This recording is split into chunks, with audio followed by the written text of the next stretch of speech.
Hello, my friends. It is time for an episode of Waterproof Records, your unsinkable tunes from the past, present, and future. I am your host, Jacob Givens. You've been with me before, and more of these are coming on the way, and I'm excited because we're doing something today that we haven't done in quite a while. I've been getting a lot of questions, people asking, are you going to have guests on the show? Hell yeah, I am.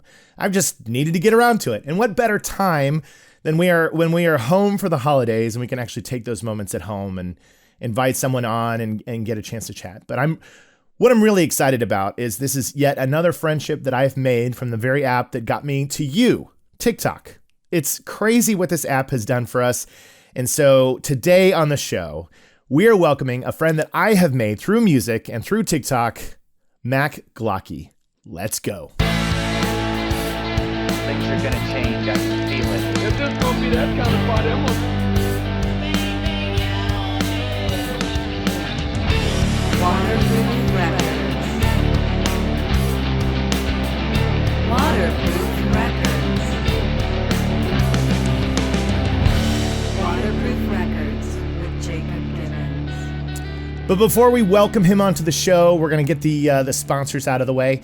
Not out of the way. I love you, DistroKid. This show has been sponsored by DistroKid. Make sure you go to my profiles and you click on my links because I do have a special VIP 30% off for your first year of DistroKid. It is distrokid.com/VIP/waterproof. I highly recommend you do this. 30% off for your first year. It's incredible. And DistroKid is exactly what you need as a musician and as an artist to get your music out everywhere. They make it so easy. You upload your songs and boom, you're streaming around the world. What better service is there than that? This is why I love that they sponsor the show because I use them. I plan on using them in the future, and I think you would really enjoy it. They have all sorts of cool services and things that you can do and features to really enhance your music and get it out there so that people can hear you and your amazing sounds. So do it. Check it out. distrokid.com. 30% off with my special link and check it out. But you've been dying. You've been, pins and needles right now. You're going, maybe McGlocky and you're a huge fan or you're like, hey, I don't know who this is and I'm excited to learn more. Well, you've come to the right place. So ladies and gentlemen, without further ado, I would like to welcome my guest and I'm going to start glancing down at my screen right now. We can welcome Mac Glocky, otherwise known as Zach McLaughlin. Welcome to Waterproof Records. What's up, man? What is up? It's great to be here, man. It's I'm awesome. so happy to have you here. And this is the magic of social media, the magic of TikTok, right? That brought us together. Absolutely. Yeah, for sure. Yeah.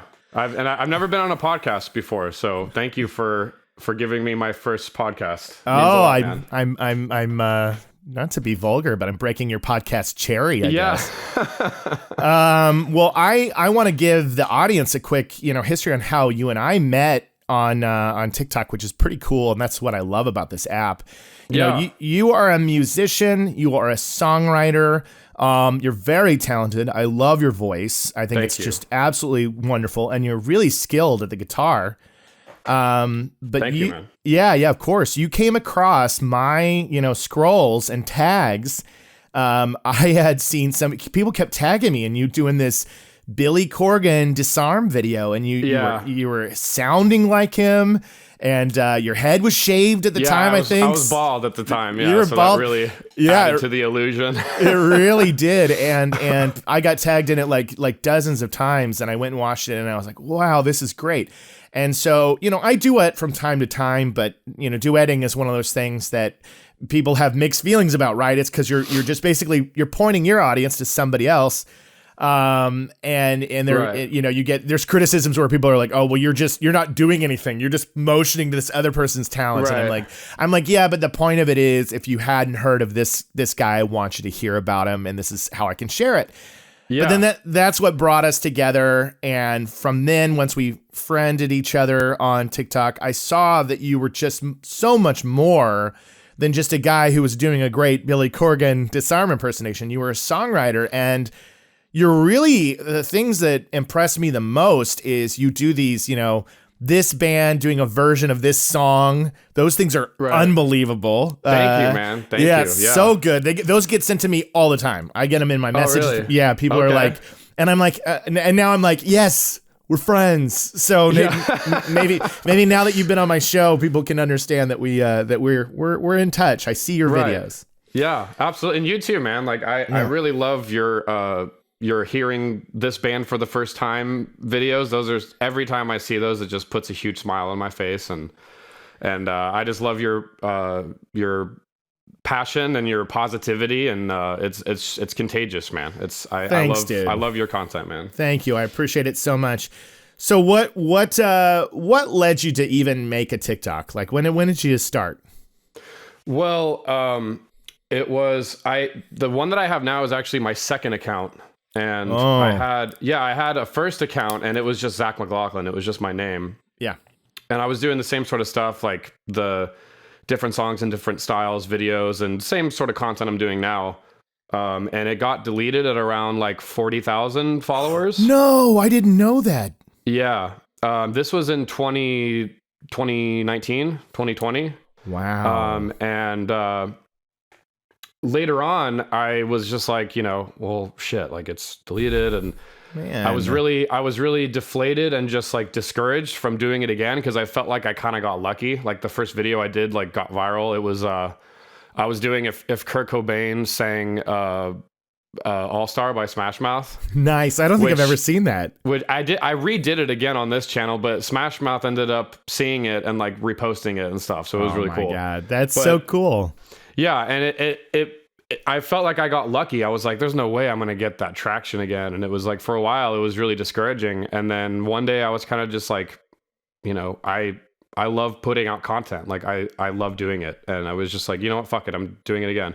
Yeah. Made this account. First video I did went viral. And I was back in it all of a sudden. I was like, oh shit. Okay. Wow. Awesome. Well, that just goes to show you that, it's interesting because TikTok is the Wild West of content creation right now. We are really in an era where, I've been around a long time. I would gather I'm a little bit older than you are. You seem much younger than I am. I am 44 years old, and so I have been in LA chasing the dream, chasing the whole thing, and making content. And so I had a Vine. I've put stuff on YouTube. I've done sketches. I've done all this stuff, and all of it. It's like no matter how hard I would try, and many friends of mine would try, it was just like you just couldn't catch. But TikTok really opens the door for millions of people to see what you're capable of in an instant. Yeah. And I think that it's really no surprise that when you made your second account that your first video went, because when you have something to offer, when you bring something to the table, a lot, there can be tons of people that go viral because they, I don't know, they made something with their armpit, like a fart noise, and it made somebody laugh, and then that is seen by 50 million people or whatever. And you can go, yeah, but are they really trying to create more art or something to offer the world? Sure, it's good for a laugh, but I think people see that and they go, oh, anything can go viral on TikTok. But the things that stay the test of time and grow are I have something that I want to give you, and I hope you enjoy it, Right, something that's going to keep people coming back, because you have that one-off video that goes viral, but then it's like, well, what's your act? Like, what are you going to do? Yeah, what are you going to do with that? Now you have these people watching, so it's like, what are you going to do? Yeah, exactly. That's really true, and it was, I think a big part of it is just finding a niche and just sticking to it. Yeah, and like you'll have your videos that will go super viral, and then, but I mean, most of the time they don't. They get, you have like that core group of people that watch, and those are the people that you want to hold on to, because those are the people that are going to stick with you. Yeah.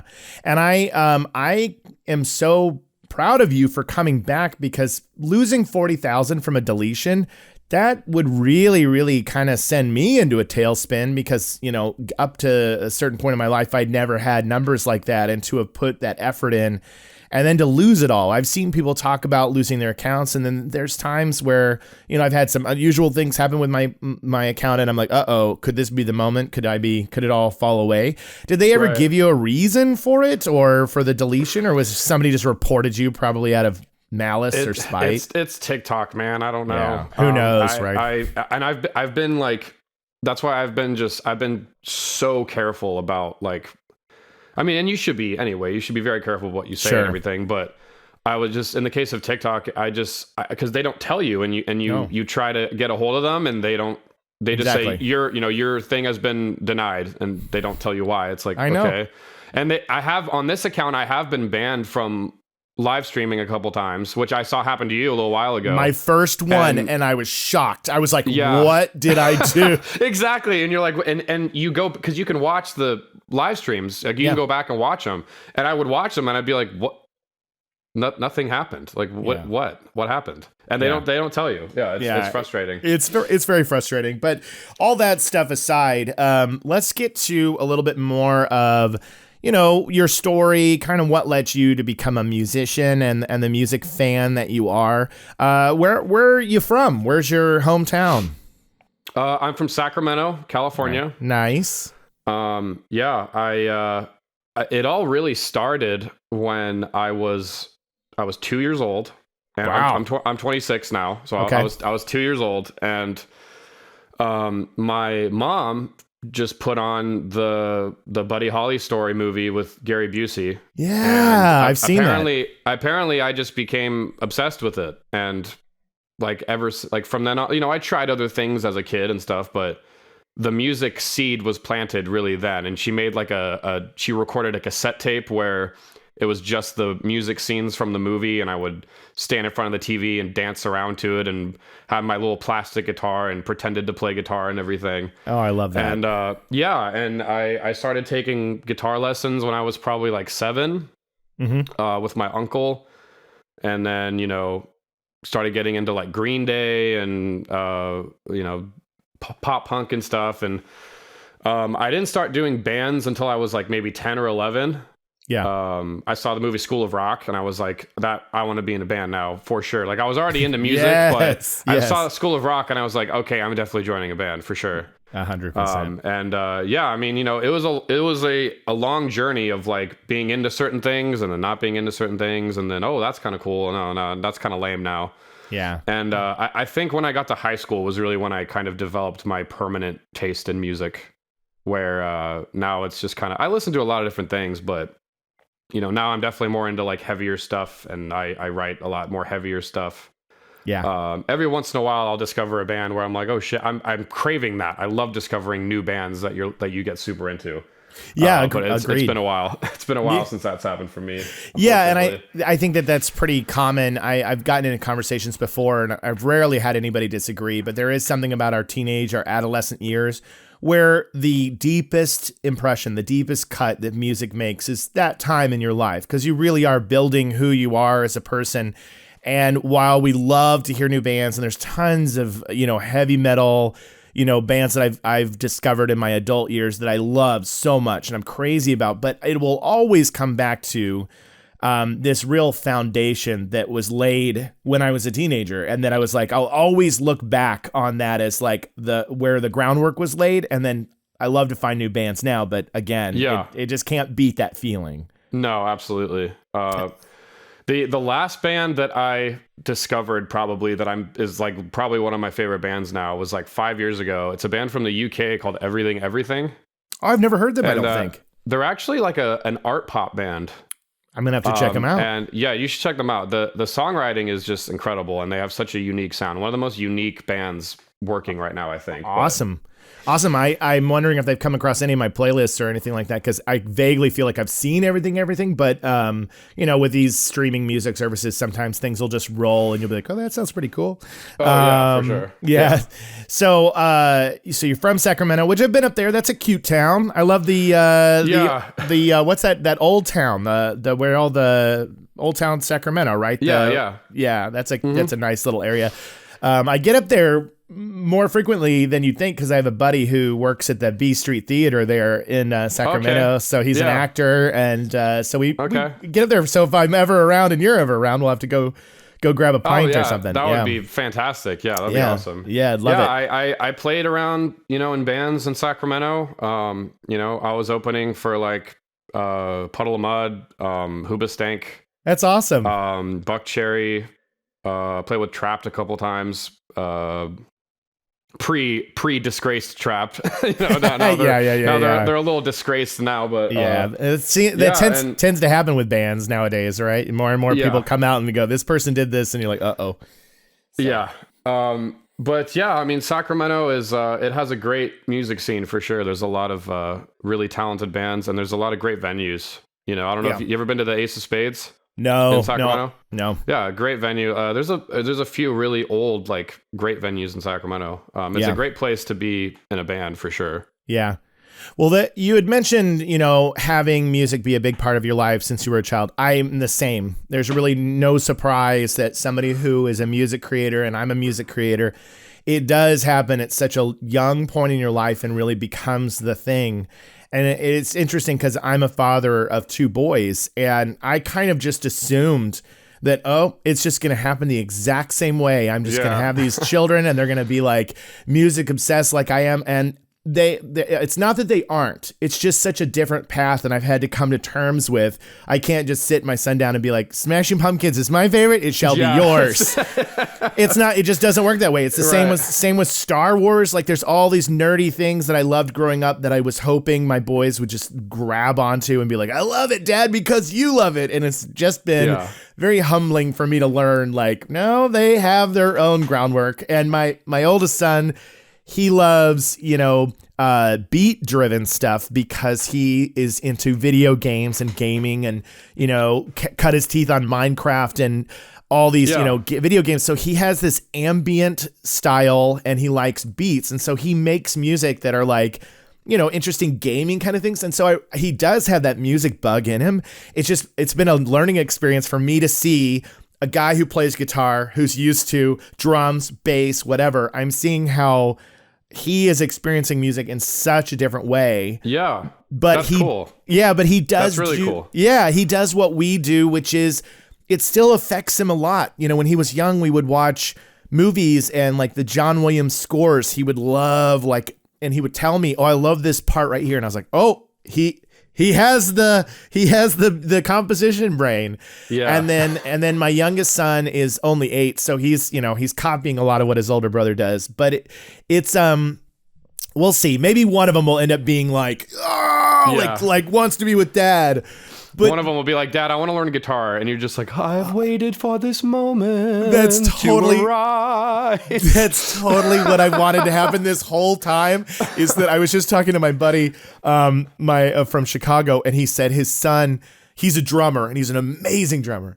And he said he heard like his son pick up a stick and hit the pad like 3 or 4 times, and he said his whole body like went because of this mere possibility that his child would wanna play, Yeah. And I was like, I would be the same if I just came out suddenly and one of my boys like had my guitar and was just like, meow, meow, meow, meow, meow, meow, meow. I'd be like, oh, it's time. It's time. It's time. It's time. Yeah. But being young and loving music and being into music, there is a thing that I love to ask guests on the show, which is there tends to be the moment that you go, so I played piano first, and then I was smitten by the idea of playing guitar. And the switch over where I was like, for Christmas, I want a guitar. I want to learn how to play guitar. And for me, it was probably around Metallica's Black album. It actually wasn't even the Smashing Pumpkins yet, because that hadn't come out.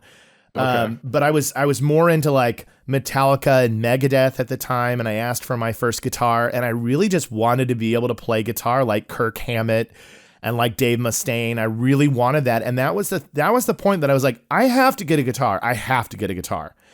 And right after I got one, what was kind of a good thing was having the idols like Kirk and Dave and these guys.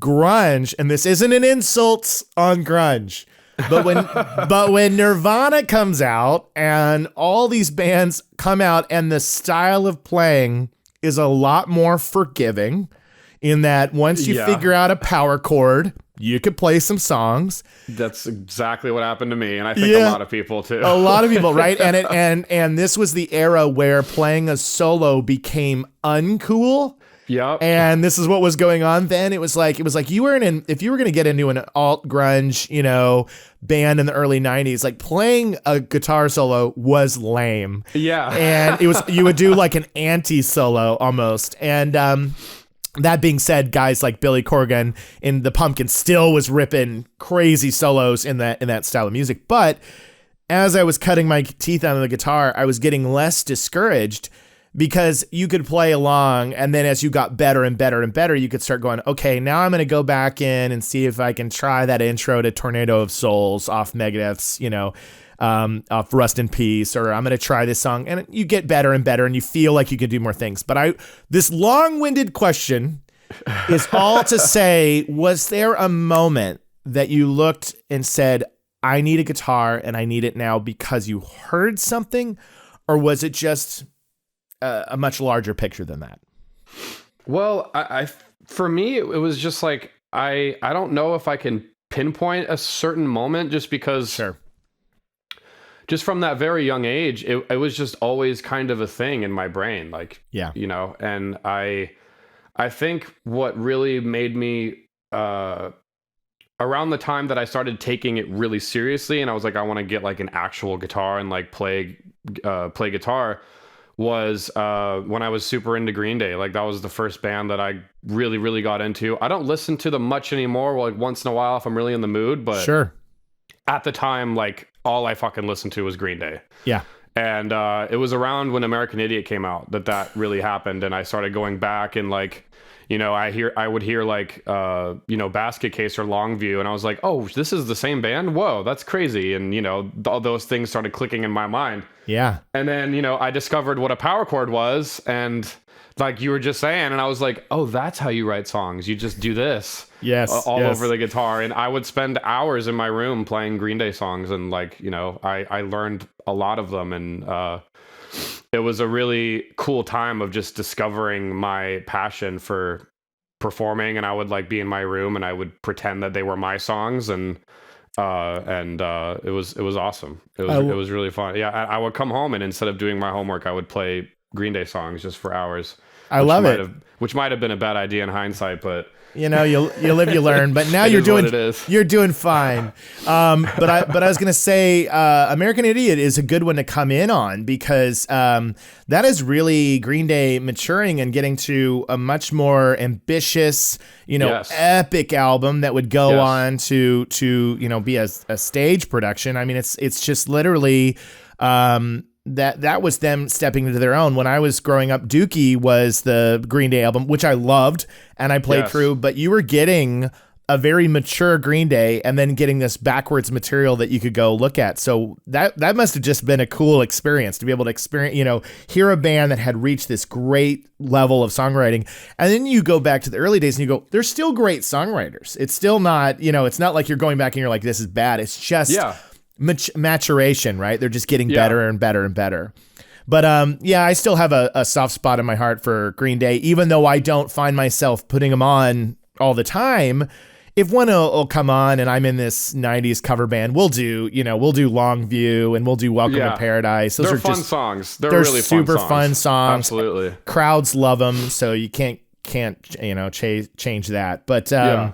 But outside of that, so you Green Day was a big part. You're playing guitar. We're getting better, learning to play more instruments. You had mentioned, and I can gather this from your content, it seems like Deftones has a huge effect on you. Yeah. And where, like, were you a teenager when you were first exposed to Deftones, and what did that do for you in terms of like your guitar playing and what you wanted to accomplish? Yeah, it's when I was I probably was 15, 16. I was in a band called Overwatch. It was long before the video game. Yeah, you were the first. What's funny too, I actually have one of our sweatshirts, but the logo is like pretty much the same. It's like our logo that we had it's the video game. Like, it's almost like they saw it. Like, it's crazy. They for sure did, dude. You live in Sacramento. You're not even that far from Silicon Valley. You know what I mean? Like, there was somebody who saw Overwatch. These guys are pretty good. These guys are pretty good, and used it in a game design. I wouldn't doubt it for 1 second. Yeah. But when I was in that band, our guitar player was super into Deftones, and he showed them to me. And the first album that I heard was Diamond Eyes. It was right when Diamond Eyes came out, so Wow, Diamond yeah. Eyes was everywhere. And I think the first one I put on was You've Seen the Butcher. Nice. And I was just like, you know, I wasn't really familiar with like 7-string guitars and 8-string guitars, baritone guitars, because I was listening to like, you know, Foo Fighters and Green Day and stuff. Totally. Which is, Totally. you know, I wasn't really familiar with all that. I didn't know a fucking guitar could sound that way. Right. I was like, holy shit, it sounds like a laser, bro. Yeah, sounds right? Like, sounds like power converters, like you know, I love it. You're speaking my language. You're speaking my language. That's how it is. Yeah. And hearing, you know, Chino's extremely unique take on his vocal performances and everything, and just, you know, Abe's, you know, animalistic drumming and everything, it was just like, I was like, holy shit, this is insane. And I started going back and listening to White Pony, and you know, very quickly they became my favorite band, and I think they'll probably be my favorite band forever. It was, it had a huge impact on me. I mean, the only reason I started playing 7-string guitars and 8-string guitars is because of Stefan, and obviously I do my Deftones videos, and it's a great way for me to feel like I'm getting new Deftones music, because when they release an album, I'll listen to it to hell and then be like, well, I want more. And then, you know, my Deftones versions of songs is kind of me like feeling like I can sort of hear them in a way, but you know, obviously not the same as getting just new music, but it's and definitely with my songwriting. I mean, like on my song that I just put out, Oasis, not trying to plug myself. Just no, you are allowed to plug yourself on Waterproof Records. I was going to talk about Oasis, and I wanted you to talk about it because it's a great song. Thank you. Yeah. The electric guitars on that song are like, I listen to them even now, and I'm like, this is so like Deftones. I mean, like, it's like it's totally Deftones. Yeah, you know what though? Every song I write, somebody will be like, "Yeah, that's totally Pumpkins." You know what I mean? It just happens, dude. It just happens, and I don't think that's a bad thing. I think we're carrying on and infusing an artist, because the bands that we grow up with, they have their album that they're also emulating. We just heard it distilled through them, right? So it's just it just keeps going on and on. Of course, yeah. But I love that you are this passionate about Deftones, because I have always in my life, ever since I was a teenager, if I would get in a conversation with somebody about music, and I often do, I would ask them, "What's your favorite band?" And I'm fine if people say, "Oh, I have many, and this is probably one of my favorites, and this one's my favorite." But I am always like, "Oh, we're not going to be that close of friends." When somebody goes, "I don't really have a favorite band. I just kind of listen to like what's ever on the radio." I'm like, "Oh, I don't think you and I are ever going to understand each other," because I just think that ending now. Yeah, this is ending now. I think that if you don't have that kind of love of a band or bands, at least I'll give somebody credit that they could love multiple, but I want to see that, like, oh man, when I put on this album, it just floors me every single time kind of energy, because I'm like, that's how I experience music. And the people that experience music like that, when you talked about the tone of Deftones being like a laser and being like power converters, I'm like, that's why I make my videos, because I'm like, it's often hard to articulate the feeling that I get. I can only do it through like emotion and a scene. Yeah. And exactly. I love that I have a place to do that now, and then meet people like you that also have that passion and drive. Have Deftones seen your work? Have they reached out? No. I would probably like, I don't know what I would do. You're on your way. If they acknowledged one of my videos or something, I don't know what I would do. I would probably just like cry. I think I'd probably cry. I don't know. Get your tissues ready, man. It's gonna happen. They're gonna see you. That's the crazy thing about what we're doing, is that never before has there been an opportunity where you could make a song, a tribute, a video, anything that references the person. And now we live in the day and age where they're like, hey, they saw it and they've reached out and they want to do something with you. So I think get prepare to cry, because your moment is on its way. It's just a matter of time. Because a lot of these guys, they're stoked that in 2022 going into 2023, people are still jamming out and loving their music and happy to stay, part of the conversation. Absolutely. And I think you're going to be introducing people to Deftones that have never heard them before. And I think that's a good thing. I think it's valuable. And then along the way, you get to show what you're creating, like that song. Do you have a plan for like a full album behind that song that you put out? No, so here's the thing with albums, and people have been asking me to put out albums. They're like, oh, I can't wait till you put out an album and everything. Yeah. I put out albums in the past, and it's just, there's like in past bands and stuff, but there's always material on it that I'm like, okay, that could have been workshop more or just scrapped. And I had this mindset of like, well, bands put out albums, so that's what I'll do. I'll put out albums because that's what bands do. Right. But I think it made the quality of it affected the quality of the writing. And there's still stuff I did that I'm really proud of, but there's certain songs that I'm just like, man, that could have been better. Sure. And I want to focus now on just like just making sure that every song I put out is the best stuff that I can be releasing. I love that. I have a song that I'm working on right now that I'm hopefully going to release in like February, March, that I'm really stoked on. And then there's a few other songs that are kind of heavier and they kind of have a similar feel. And I'm hoping that I can get them finished soon and put those on like an EP. Yeah. Along with I'm probably going to do an acoustic version of Oasis, and I'll put that on there because people have also been asking for that. But it's like, I'd love to make an album, but I would only do so if I had like label support and I had, all those resources. Because it's just, I get it. Me putting out an album for me is just, number one, it's like finding people to mix it and everything, and it's just it racks up the dollars, and it's just not worth it if I'm not 100% certain that it's all material that I am 100% certain is the best I could be releasing. Because you fall out of love with songs sometimes, like you'll start a song and like 99% of the songs that I start writing I don't finish. Yeah. And when I was releasing albums, I would just finish them.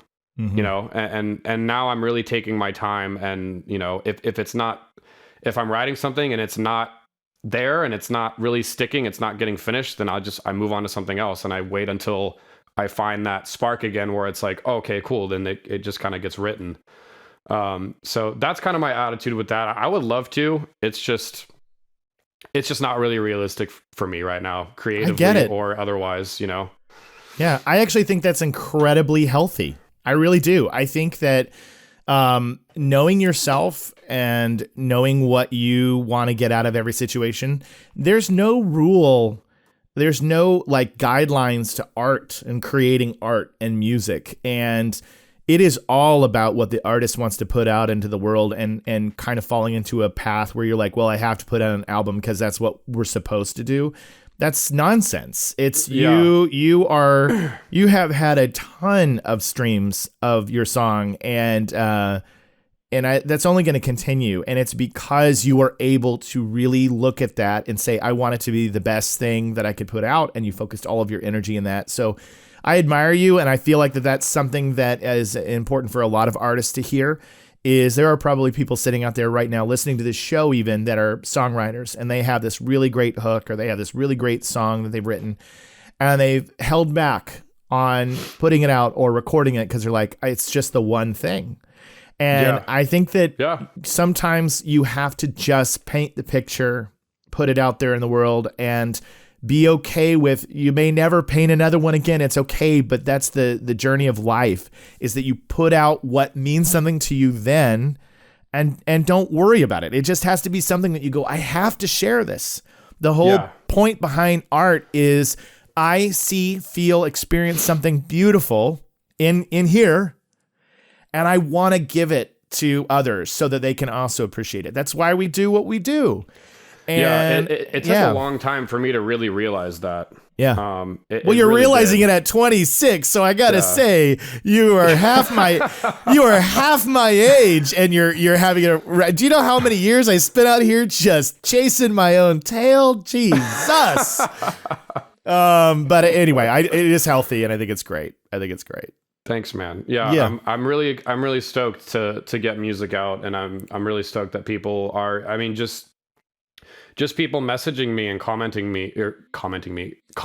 asking me like, you know, are you putting out more music? Like, yeah. And at the same time, you know, I want to get more stuff out because, you know, eventually people, you know, they'll listen to a song a bunch of times and be like, well, I want more shit now. Yeah. So I'm trying to find a balance between that, like getting stuff out consistently, but also making sure that it's like, it's good, you know? Yeah. I hear you. And it's sometimes it's kind of disconcerting, or it's kind of, you know, you get down on your own music and stuff, but of course. But what I do is like, this is kind of fucked up, but when I get down on my own music, I'll go listen to music that I know that I think is bad personally. I'm not going to put any names out there, but I'll go listen to music that I just don't like, and I'll be like, bro, my shit's better than this, bro. What? No. And then all of a sudden I get all excited about my music, which is oh my God, that's hilarious. Which is it's kind of messed up, honestly. I'm not gonna lie, but it works. It does. It really works. You know what? I love that you share this fact because people should do that. And here's what you're essentially doing that all of us have done at some point in time. This is a little bit before your time, but Jerry Springer. Do you remember Jerry Springer, the reality TV? Yeah, Jerry. Well, if you ever were going through your life and you're like, man, everything I do is so like my life is just a mess and things are falling apart and I can't get my shit together, and you're feeling low. You spend 5 minutes watching Jerry Springer, you'd be like, no, I'm doing just fine. Like things are okay. Because there would be guests on the show and you'd be like, wow, dude. And so I think that what you're doing is the equivalent of a Jerry Springer musical cleanse. You're going, let's not forget that there are people that really are not that great and they're putting music out there in the world and people are like, this is the best, or it's getting heard by thousands, if not millions of people. And you go, you know, that's the thing about music and art, and what drives me crazy being in the musical realms that we're in, when people are in my comments and I share an album or whatever, and they write things like such and such is better. And I'm always like, not in my personal life, but for you, I'm like, right. You cannot put value on music or movies or whatever that can be transferred to somebody else. It's like, it can only be for me, right? I'm the only one. Somebody out there really, really wants to hear some of these artists that we would otherwise be like, no, thank you. You know, so yeah, it's like it's obviously like music is one of the most like subjective things. Like, absolutely, you know, everyone reacts to everything differently, and you know, obviously, like I'll go and listen to these people that I don't think are good to get excited about my own shit. But obviously, you know, people connect to it, and that's great. Like, and that's a beautiful thing. Obviously, you know. Oh, and I agree. I'm supporting what you're saying, which is people all the time will ask me about bands when I'm on live streams. And they'll go, "What do you think about this? What do you think about this?" And oftentimes they'll say, "Hey, it's not my thing. They're not my thing, but I appreciate and respect what they're doing, and you know that you like them. But I, you know, because it is one of those things that." If I was with you and we were hanging out, and we were having a beer, and we were just going on a rant about a band that we think sucks, you know, then that's totally normal and that's totally fine. That's human conversation. It's one of those things that I'm always like, you know, when TikTok started going for me, people were like, you should make videos where you're hearing this band and you're reacting and like barfing. And I was like, no, you know, like you're hearing a band that sucks. You're ripping on them. And I was like, no, thank you. I'm never going to put a video out there that I'm like pointing out a band I don't like and talking about all the reasons they suck. I was like, that's just taking the joy away from somebody else who loves it. And then I become this like person who's a hater. And so it's just not what I want to do. But on social circles and conversations with people you love, it's like, yeah, why not? It's be like, oh man, did you hear this song? It's Oh, I Yeah. hate it. It's fine.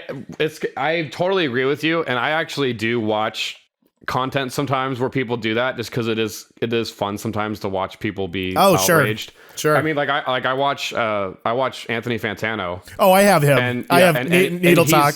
Yeah, and he is not a fan of Deftones. Like, he rips on Deftones like all the time. And I still like his videos about Deftones just because it is interesting to hear what he has to say and like his perspective, because he'll be like, yeah, this one song is like, you know, the guitars are like compressed to hell and they sound like shit. And I'm just like, I mean, it sounds sick to me. I don't know, but it's still like entertaining to watch that stuff. But I would never make stuff like that just because like I make music, you know? Yes. And so I feel weird like saying anything like that about any bands or reviewing music and being all like, oh, well, this is bad for this, and this.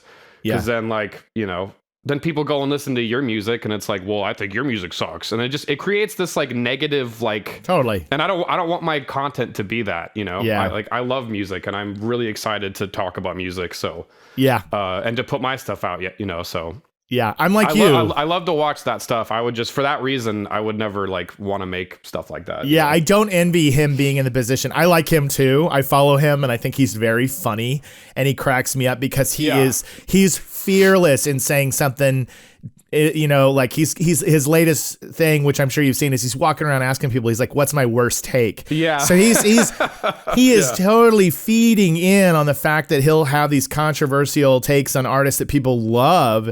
And it's become really fun and funny for him. And I watch it to hell. And I think it's very, very, you know, he seems to enjoy that he's the modern day music critic that everybody's like, oh man, I can't believe you would say that about this band that I love. So he does it in a way that I do enjoy it, and I feel the same way, that I can watch it. But I don't envy him because it's a hard stance to be constantly like arguing or defending people. And if you've got that in your DNA and you can do it and it feels good, then do it. But I think that when you are committed to making art and you know how hard it is to do, you just grow so much more empathy and understanding for why something might not work well or whatever, you know, like if you love movies and then you sit around and you say this movie was so bad and it's so dumb and it sucked or whatever, but then you go make a movie and you realize we ran out of money, we didn't get the stars that we wanted, nobody's watching it. You have a sympathy and empathy for what it takes to put anything together, because existence makes it very hard with jobs, families, responsibilities, things we have to do, to just put yourself out there and be vulnerable. And so that in and of itself, everybody who does it, you kind of have to go, well, hats off to you for trying. That's right? very true. Yeah, absolutely. That is very true. And I have respect for anybody that puts themselves out there like that, for sure. It's hard. It's not easy to do, especially when you're first starting and you don't have, you know, any confidence in what you do. It's tough. And then you start getting like hate comments and stuff. And you know, everyone gets hate comments, you know, you get hate comments, I get hate comments. It used to really bother me. And now I'm just like, dude, it's like sometimes people will like, I'll do like a Deftones video or something and people will be like, Deftones sucks. I'm just like, nice. I know. I have to deal with I have to deal with the same thing with being a Pumpkins fan. You know, Smashing Pumpkins obviously were very popular in the 90s, and then since the lineup changes and the band changes and his and the band's desire to always kind of change what they're doing comes with this, you know, there's just so many people angry about albums coming out that they don't like. And so, it's all the time. And with the comments, when I first started making content back in 2011 on YouTube, and people would say like terrible shit, you know, I used to, oh man, it used to cut me to the core. Me, same. Yeah. It used to upset me so much. It made me so upset. And then when TikTok started and I started getting my first, you know, real mean stuff, it still got to me a little bit, you know, especially when anybody attacks me as a person. My tastes are one thing, But when somebody comes after me, I'm kind of like, how? But it's getting easier. It's getting easier because I am starting to realize, I'm like, look, there are ways that you're putting yourself out there and I'm putting myself out there where we're sharing work and creativity. And that's scary. It's a lot. And it's a thing. It's a challenge. And there's a lot of people in their life that they don't have anything that they are prepared to offer, or they're just not willing to. And their only way to even feel seen or heard is through hate, and it's through being cruel.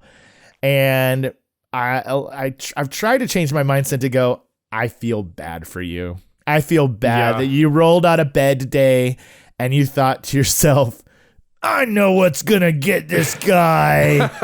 And I thought, what a crummy day in the life it must be to be you. And I'm so sorry. Go hug your parents. It's always the people that say stuff like that too, that have they don't have anyone. There's no content. Like they don't post anything. Don't even have a profile picture. It's always those people. And you're like, okay, either you're an angry adult or you're a child, and you are 14, and you and your friends are like some of the kids that, my son doesn't hang out with, thankfully.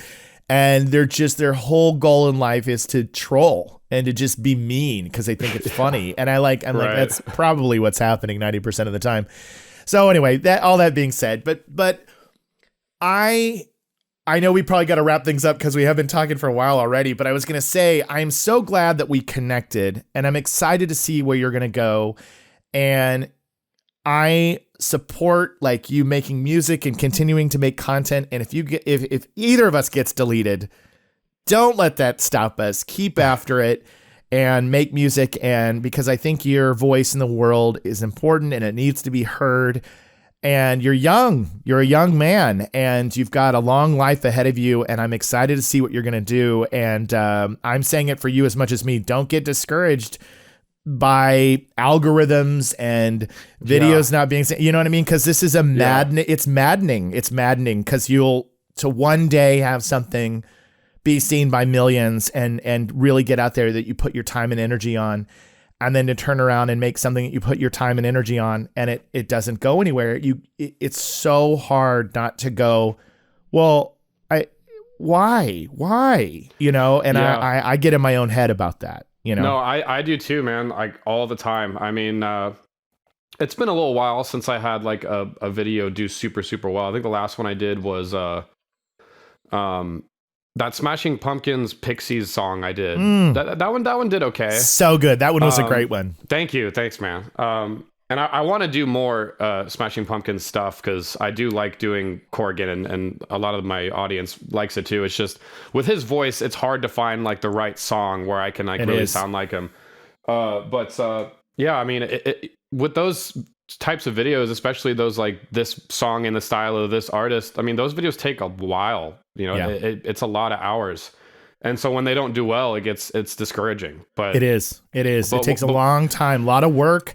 Yeah. And it is very discouraging. And I don't think people realize that these are hours and hours of time out of our day that you're trying to do something. And I too haven't had, anything major recently. And I've tried to let go. I try every day to just say, doesn't matter. I am the people that are the core, like we talked about at the beginning, the ones that found you and they're like, I'm in, I'm exactly. And that's exactly where I was going next. Yeah. That's how because I used to get super, super down when videos wouldn't do that well, but I just look at the core group of people that watch every time, and they're always commenting and sharing and stuff. And it's there are people watching. It's just it's unrealistic to think that every video is going to get 200,000 views in the 3 hours, it's just not going to happen. It's not going to happen. But the core is key. And I'm saying that right now to the people listening to this show. They're my core, the people who listen to Waterproof Records and write me and talk to me.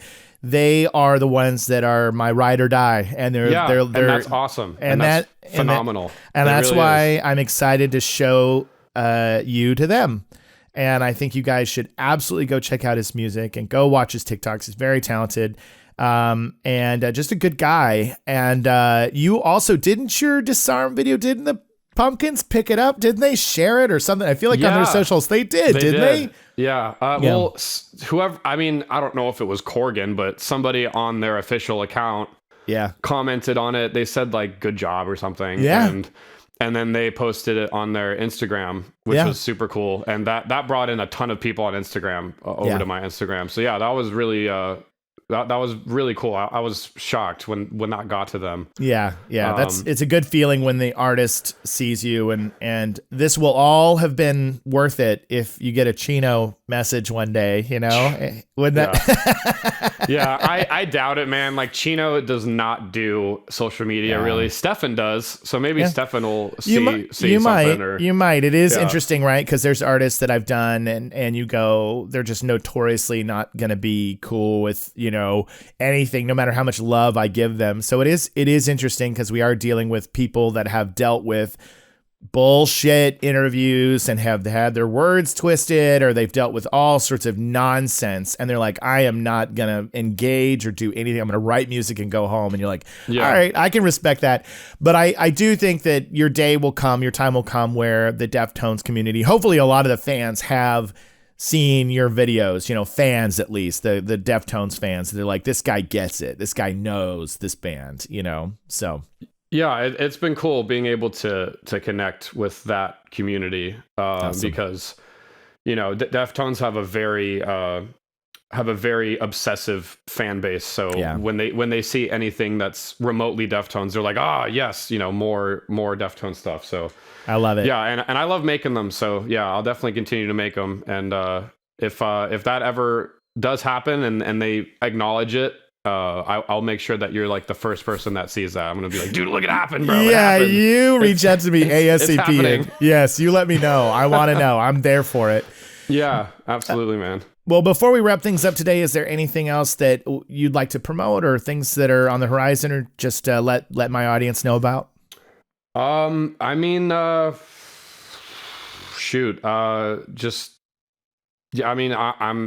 YouTube, Instagram, TikTok at Matt Glocky.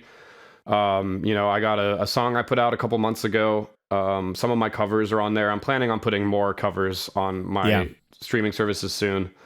But I mean, you know, just the best way to support me is just to go stream and, you know, follow on Instagram, whatever. I don't have anything big that I've just done that I can really promote, but just kind of in general, like that's my stuff. And awesome.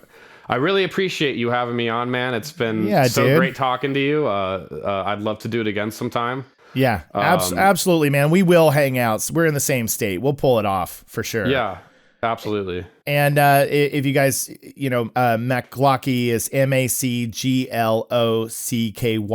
If you're looking for him on YouTube, on Instagram, on TikTok, that's where you can find him. Spotify, Apple Music, all that stuff. Yeah. That's your nickname, right? Your Matt Glocky. Yeah.